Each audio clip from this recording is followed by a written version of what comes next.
one of my challenges is that I don't speak Turkish. Mm-hmm. Yeah, because I at the beginning I thought we'll be here for 3 years.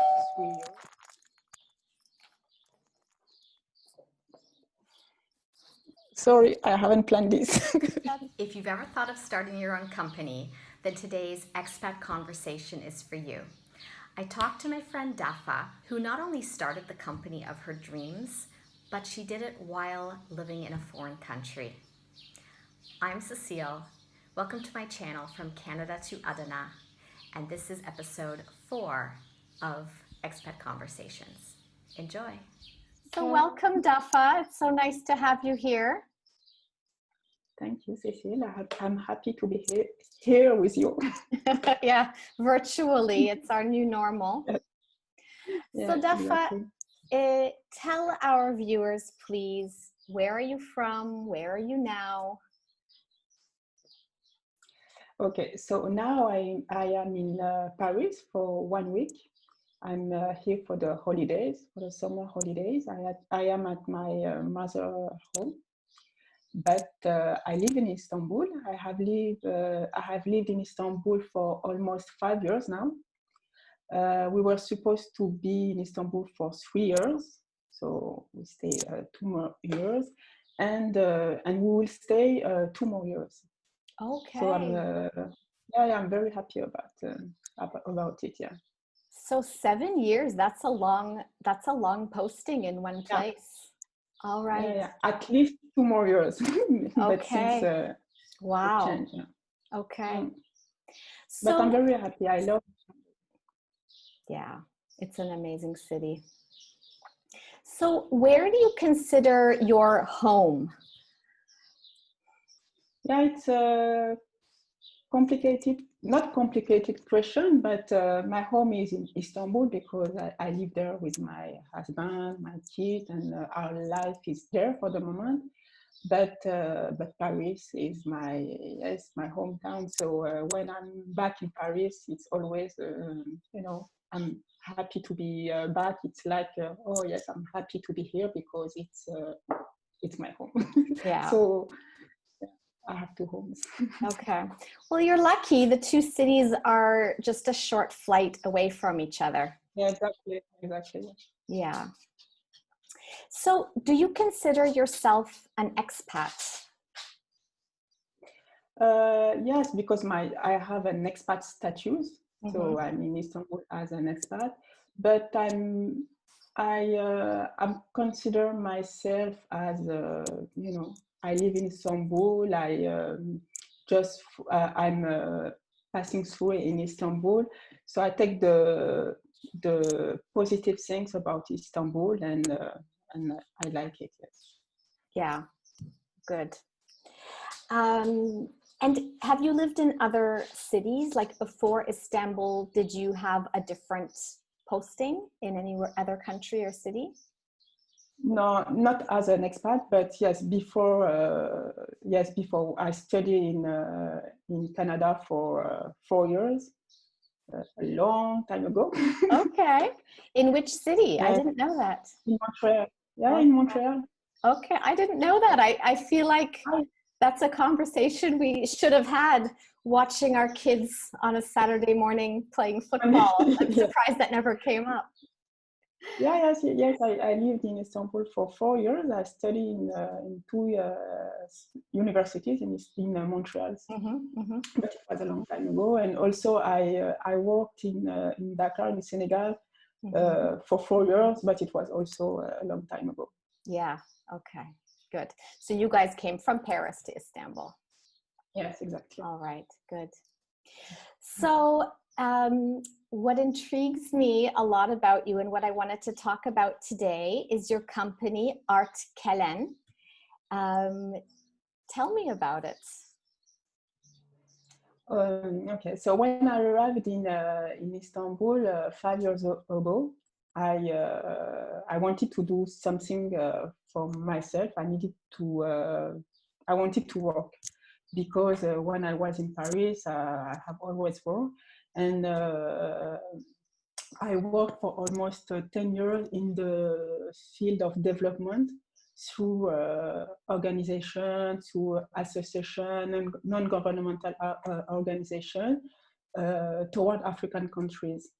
So when I arrived, for me, it was very clear that I wanted to do something with Africa, but I didn't know what. So I have started a training, a coaching. I think I arrived in August and I have started it in October. So it was very at the beginning. Mm-hmm.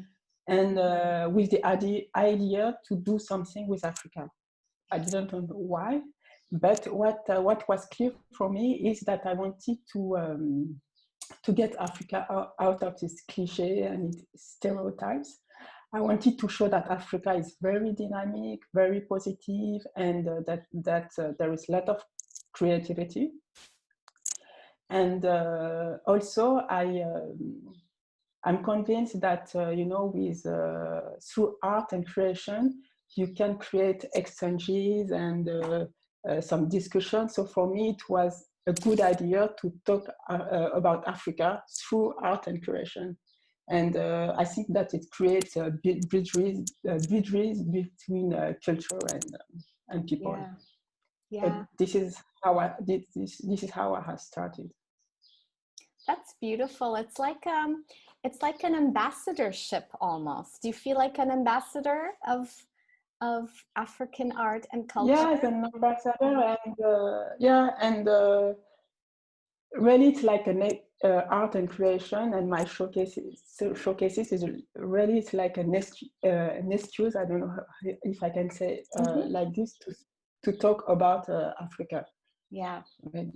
And also my challenge with Kelen is to bring this art and creation in atypical places. Mm-hmm. So of course I love to have exhibition in galleries because it's it's very professional and it's prestigious. But having this kind of events also in hotel or in restaurant or even in schools, I have exhibition in school. You reach more people, different people. Some of these people, they don't like art or don't know about art, don't know about Africa. So it's very interesting to do this kind of events in these places. Are you focusing on any particular African countries, or do you have no limits? In theory, I have no limits. But since I'm from Mali and originally from Mali and Senegal, it's easier for me because I know a lot of people in Mali and Senegal. So for logistic issues, it's easier. But I try to reach every country. Yeah, you and I have been trying to get you back to Kenya because I have my eye on some beautiful baskets from there. Yeah, and I had an event in Kenya in last April, but of course I couldn't make it because of the virus. So I hope before the end of this year I will be able to go and to bring you your baskets. Right now, are you focusing on the Turkish market and people in Istanbul, or are you also selling and bringing African art to people in Paris, for example? No, everywhere. If I can go in a place, I go. So of course Istanbul because I lived in Istanbul, but I had some events in Paris, in Nairobi, and as I said, I had an event planned in last April. In Senegal also, I had two exhibitions last year. So I had an exhibition. Where in the whole world, if I can go everywhere. That's exciting. That's wonderful, that limitlessness. Yeah, at the beginning, the idea of Kelen, and it was to create something that can follow me, because I know that I won't be in Istanbul forever. Mm-hmm. So the idea it was to be able to take my business with me for my next country. So then let me ask you this. Do you feel that there are any obstacles or challenges to you running a business in a foreign country, or because you planned from the start to make this sort of a mobile endeavor, is that not an issue? Yes, I have some issue, of course. The first one is the logistics, Mm-hmm. because it's not always easy to bring the creation from Africa to Istanbul. Yeah. So I'm lucky because I have a big family in different countries, so they help me a lot. But really, it's not always easy, Mm-hmm. and it can be stressful. Yeah. And also, one of my challenges is that I don't speak Turkish. Mm-hmm. Because I don't speak Turkish. Mm-hmm. So sometimes it can be difficult, even if most of the people that I meet in this field, they speak English. Mm-hmm. But yeah, it can be challenging, and also the law and everything. Obviously, I don't know nothing about it. So, and when you ask people, you can ask 10 people and you have 10 different answers. Yeah. So sometimes it's complicated. But I'm lucky because I have met very amazing people who has helped me a lot. Yes. Yeah. So throughout your last 5 years in Istanbul, would you say that you as a person have been changed by this experience? Maybe through the business, being a businesswoman in Istanbul, maybe just through living in Istanbul. What have you learned about yourself professionally, personally? Definitely working for Kelen has changed me a lot. Mm-hmm. Because I can say that with Kelen I found my purpose. Really, and I am doing things that I didn't think I was capable to do. Yeah. So and this is because I love what I'm doing. I really enjoy. I'm very excited about what I'm doing, and it drives me to go to this path really. So it's an amazing journey, and yes, I think that I have discovered myself, and I'm proud of me, because when I look back in 5 years or 6 years ago, I won't say that I'm a totally different person, but I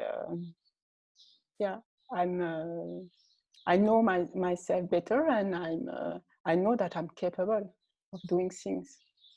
That's so amazing. Yes, I'm very, it's an amazing journey. Yeah. So as a final question, would you like to say anything about your children in terms of what living in Istanbul has been like for them? Maybe how it has enriched their lives or their experience? To begin, when we arrived in Istanbul, they didn't speak English at all. Mm-hmm. So they are in an international school since the beginning. So now they are fluent.